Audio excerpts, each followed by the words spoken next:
Leader of the Opposition, Kemi Badenoch. Mr. Speaker, the Prime Minister can plant as many questions as is like with his backbenchers, but at the end of the day, I'm the one he has to face at the dispatch box. And I welcome him, Mr. Speaker. I welcome him back from... Mr. Speaker, I welcome the Prime Minister back from his trip to Azerbaijan, where he has unilaterally made commitments that will make life more experienced for everyone back home. Who is Kemi Badenoch, the newly appointed leader of the Conservative Party? Depending on who you ask, she's a trailblazer, a truth teller, or a polarizing figure who's unafraid to stir up controversy. Today, we're diving deep into her journey, her beliefs, and what this new leadership might mean for the UK. Kemi Badenoch's rise through the ranks of British politics has been anything but conventional. Born in Wimbledon and raised in Nigeria, Badenoch returned to the UK as a teenager, eventually training in computer systems engineering before entering the world of politics. She joined the Conservative Party in 2005, and from day one, her perspective has stood out. Badenoch's career started with a few setbacks: unsuccessful runs for Parliament in 2010 and the London Assembly in 2012. But by 2015, she secured a seat on the London Assembly, and in 2017, she finally entered Parliament as the MP for Saffron Walden, a Conservative stronghold in Essex. A vocal Brexit supporter, she represented a new breed of Conservative politician, one unafraid to tackle the big cultural and social issues head-on. Badenoch quickly gained a reputation for her forthrightness, even on issues some might consider divisive. From questioning the concept of institutional racism to challenging transgender self-identification policies, she hasn't been one to shy away from controversy. Supporters and critics alike often label her a culture warrior. But Badenoch contests that tag, insisting that she's defending core conservative principles, not looking for a fight. Her approach may be polarizing, but there's no doubt it's effective. Many MPs see her as a leader who says what others only dare to think. Kemi Badenoch isn't afraid to call things as she sees them. She believes the Conservative Party has drifted from its roots, with too much focus on identity politics and excessive government intervention. Badenoch's stance on social issues has often put her at odds with the political left. For example, she once stated that in her experience, prejudice in Britain came more from left-leaning individuals than from those on the right. And when asked about her background and perspective, she questioned why so many focus on the negatives, saying, "I came to this country at 16 and now I'm standing for Prime Minister. Isn't that amazing?" Kemi's very independent. She's not part of any Westminster clique, which gives her the freedom to speak her mind. But it also means she's not always the most diplomatic. Not everyone agrees with her style, especially within her own party. Colleagues have noted that Badenoch doesn't always play by the rules of political courtesy. She's known to disregard traditional niceties, and some believe this approach could be a double-edged sword, both refreshing and, at times, alienating. So, what does Badenoch stand for? In her own words, the Conservative Party is in crisis. She argues that identity politics and an ever-growing government bureaucracy have stifled the country's progress. Badenoch believes that a new wave of conservatism is needed, one that favors individual freedom, personal responsibility, and an end to constant state intervention. From questioning maternity pay regulations to challenging the influence of civil servants, Badenoch's economic stance has been straightforward. She sees government regulation as a burden that limits growth. This position has struck a chord with her supporters, who see her as a champion of smaller government and market-based solutions. Her new role as leader will certainly bring a different tone to her clashes with Labour leader Keir Starmer. Known for her sharp wit and willingness to challenge anyone on policy, she's set to make PMQs a lot more lively. Badenoch has her eyes on a bigger picture, beyond domestic squabbles. With international crises from Ukraine to tensions with China, her allies argue that her independent thinking and focus on conservative values could guide the UK through turbulent times. Kemi Badenoch's journey from her early years in Nigeria to the heart of British politics is unique. Whether you see her as a refreshing voice or a divisive figure, one thing is clear: she's not here to blend in. As the new Conservative leader, Her story will be one to watch. Leader of the Opposition, Kemi Badenoch. Mr. Speaker, the Prime Minister can plant as many questions as is like with his backbenchers. But at the end of the day, I'm the one he has to face at the dispatch box. And I welcome him, Mr. Speaker. I welcome him back from... Mr. Speaker, I welcome the Prime Minister back from his trip to Azerbaijan, where he has unilaterally made commitments that will make life more experienced for everyone back home. Speaking of making life... Somebody's suggesting reading. I think if you notice, the Prime Minister also reads. So please get your Leader of the Opposition. And, Mr. Speaker, I can pre-prepare my questions, but he needs to answer from his mind. Yes. Speaking of making life... Responsible for the answers. So he has made life more expensive with his unilateral commitments. But speaking of making life more expensive, will the Prime Minister confirm that he will keep the cap on council tax? Mr. Speaker, she talks of the trip to COP.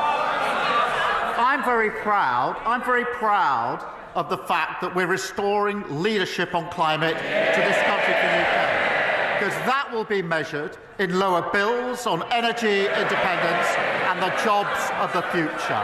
And in relation, and she may have missed, but on Monday I was very pleased to announce a huge order into jobs in Hull for blades for offshore wind. If she's opposed to that sort of action, she should go to Hull and say so. On the question of council, she knows what the arrangements are. I think the House would have heard that the Prime Minister could neither confirm nor deny whether there was a cap in council tax was being raised. So I will ask him this question. How much extra does he expect local authorities will have to raise to cover the social care funding gap created by the Chancellor's budget and increases in employers' NI? He told the member for Edinburgh West just now that he was covering social care. How much extra does he expect local authorities to raise?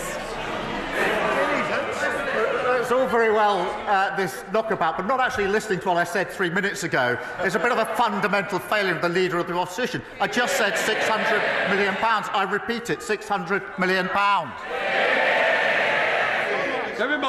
That he has repeated that number because he has probably not listened to the Labour-run LGA, who said that with no separate funding for the Chancellor's budget announcements, care providers will likely see increased costs, which will cost councils more, and all of the £600 in grant increase he is giving will not cover what is required for adult social care. It is clear that they had not thought through the impact of the budget, and this is the problem with having a copy-and-paste Chancellor. Did they not realise that care homes... care homes, GP surgeries, children's nurseries, hospices, and even charities have to pay employers' NI? We have put more money into local authorities than they did in 14 years. They left them in an absolutely catastrophic state. We produced a budget which does not increase tax on working people, nothing in the payslip. Investing in our NHS, investing in our schools so every child can go as far as their talent will take them, investing in the houses of the future. If she's against those things, she should say so. Mr. Speaker, I'm not against any of those things. But, of course not. None of us are against any of those things. But he has confirmed that he does not know what is going on. The Prime Minister probably does not realise that on Monday, the Ministry for Communities, Local Government and Housing revealed that councils will need to find an additional £2.4 billion in council tax next year. That's a lot more than £600 million. I know that he's been away, but did the Deputy Prime Minister, who runs that department, make him aware of their £2.4 billion black hole? So let me get this straight, Mr. Speaker. She doesn't want any of the measures in the budget, but she wants all the benefits. So the Magic Monetary is back after 2 weeks in office. 2 weeks in office. They've learned absolutely nothing. We've put forward a budget which takes the difficult decisions, fixing the £22 billion black hole that they left, investing in the future of our country. They say they want all of that, but they don't know how they're going to pay for it. Same old Tories.